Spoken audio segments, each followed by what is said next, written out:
বাংলার বাড়ি প্রকল্প নিয়ে একটি বড় আপডেট উঠে আসলো। আপনারা যারা প্রথম কিস্তির টাকা পেয়েছেন ভিডিওটা অবশ্যই দেখবেন, এবং যারা বাংলার বাড়ি পাওয়ার যোগ্য আপনি পাননি অবশ্যই আপনিও ভিডিওটা দেখবেন। দেখুন, আমি আপনাদের আগেই বলেছিলাম যে রাজ্য সরকার, নতুন রাজ্য সরকার মানে শুভেন্দু অধিকারী আমাদের রাজ্যের যখন মুখ্যমন্ত্রী হয়েছেন, হওয়ার পরে তিনি কিন্তু নির্দেশ দিয়েছিলেন যত অযোগ্য উপভোক্তা বাড়ি নিয়েছে বা বাড়ি পেয়েছে, কেউ এক কিস্তি পেতে পারে, মানে 60,000 টাকা পেতে পারে, আবার অনেকে আছে যে দুবারের কিস্তি কিন্তু পেয়ে গেছে, সবাই ভেরিফিকেশন কিন্তু হচ্ছে। এবং সেই ভেরিফিকেশন করে কি করা হচ্ছে না, তাদের নোটিশ দেওয়া হচ্ছে যে টাকা ফেরত দাও।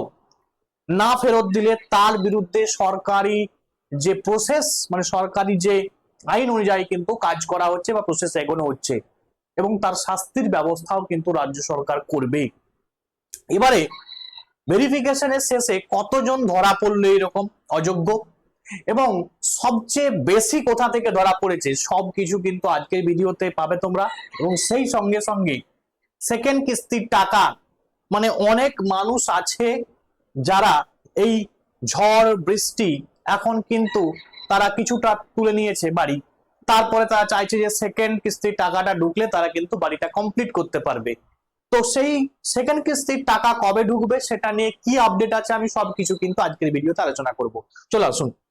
আচ্ছা, বাংলার বাড়ি প্রকল্প মোট অযোগ্যদের 10,000ই দক্ষিণ 24 পরগনায়, মানে টোটাল অযোগ্য যেটা ধরা পড়েছে, হ্যাঁ, যাচাই এখন পর্যন্ত যতগুলো হয়েছে আর কি, যে বাংলার বাড়ি আবাস যোজনা আমি বলেছিলাম যে ভেরিফিকেশন শুরু হয়েছে এবং ভেরিফিকেশন করা হয়েছে কিন্তু, এবং যাচাই শেষে দেখা গেছে 12,706 জন অযোগ্য উপভোক্তা কিন্তু চিহ্নিত হয়েছে এখনো পর্যন্ত।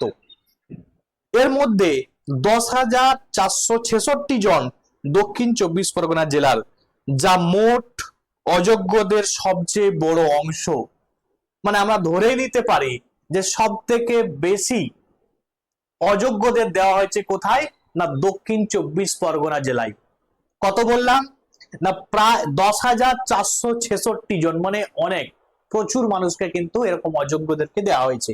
এবারে অযোগ্য যাদেরকে দেওয়া হয়েছে তারা তো নিজে নিজে পায়নি, তাদেরকে কেউ পাইয়ে দিয়েছে, কোন পলিটিক্যাল লিডার বা কেউ পাইয়ে দিয়েছে, কেউ সাহায্য করেছে তাদের।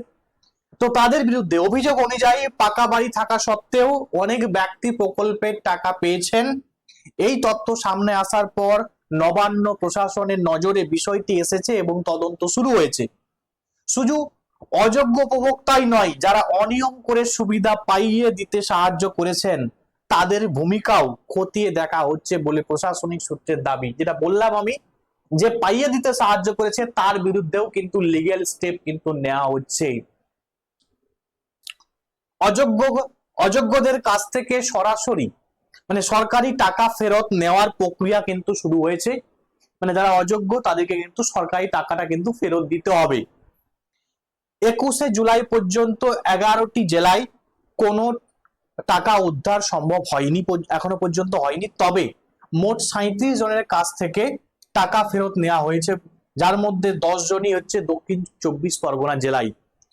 তো যা হোক, প্রকল্পের আওতায় প্রায় তিন তোমার 30.60 লক্ষেরও বেশি উপভোক্তা বাড়ির, যে বাংলার বাড়ির, সেটা কিন্তু আর্থিক সাহায্য কিন্তু পেয়েছে, যার মধ্যে 12 লক্ষ উপভোক্তা দুই কিস্তিতে মোট 1,20,000 টাকা পেয়ে গেছে কিন্তু তারা। আবার বাকি 16 লক্ষ উপভোক্তা, আমি এটা হয়তো এটা একটু মনে হচ্ছে বেশি দেওয়া আছে, 16 লক্ষ উপভোক্তা আমরা দেখেছিলাম যে 16 লক্ষ উপভোক্তাকে কিন্তু মমতা ব্যানার্জি যখন সরকার ছিল লাস্ট কিন্তু এই 60,000 টাকা করে কিন্তু দেওয়া হয়েছিল। তো যা হোক, এখন যারা 60,000 টাকা পেয়ে গেছিল সেকেন্ড কিস্তির টাকা অপেক্ষা করছে। এই ভেরিফিকেশন কমপ্লিট হবে, যখন কমপ্লিট হওয়ার পরেই সেকেন্ড কিস্তির টাকা কিন্তু যদি তারা প্রকৃত যোগ্য হয় তাদের অ্যাকাউন্টে কিন্তু 60,000 টাকা দিয়ে দেওয়া হবে, এবং যারা অযোগ্য তাদেরকে টাকা কিন্তু ফেরত দিতে হবে, সেটাই কিন্তু রাজ্য সরকার সেই রকমই কিন্তু নির্দেশ দিচ্ছে। এখন আমরা রাজ্য সরকারের কাছে এই ভিডিওর মাধ্যমে রিকোয়েস্ট করতে চাই, যারা অযোগ্য আছে তাদের অবশ্যই বাদ দিন, কিন্তু সেই সঙ্গে সঙ্গে যারা যোগ্য তাদের, যাদের ভেরিফিকেশন কমপ্লিট হয়ে গেছে, তাদের টাকা যেন দ্রুত ছাড়া হয়। কারণ এই ঝড় জল বৃষ্টি বা বন্যা এই পরিস্থিতিতে তাদের কিন্তু একটা মাথার উপরে ছাদ খুবই কিন্তু প্রয়োজন, এবং সেটা হচ্ছে মানুষের অধিকার। তো তাদের যেন তাদের টাকা দ্রুত কিন্তু ছেড়ে দেওয়া হয়, সেটাই কিন্তু রাজ্য সরকারের কাছে আমি রিকোয়েস্ট করবো এই ভিডিওর মাধ্যমে।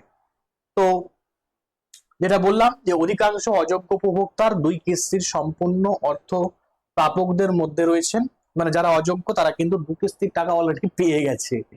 মানে বুঝতে পারছেন আপনারা কিরকম হয়েছে আগের সরকারের সময় এই যে অনিয়ম, ঠিক আছে, এই অনিয়ম কিন্তু অনেক কিন্তু লক্ষ্য করা গেছে। আগের সরকারও যখন ভেরিফিকেশন করেছিল সেই সময়ে কিন্তু ধরা পড়েছিল। তো এই নতুন সরকারের যে পদক্ষেপ, সেই পদক্ষেপে আপনারা কতটা খুশি অবশ্যই জানাবেন। আজকের ভিডিও এখানে পর্যন্ত। Thanks for watching.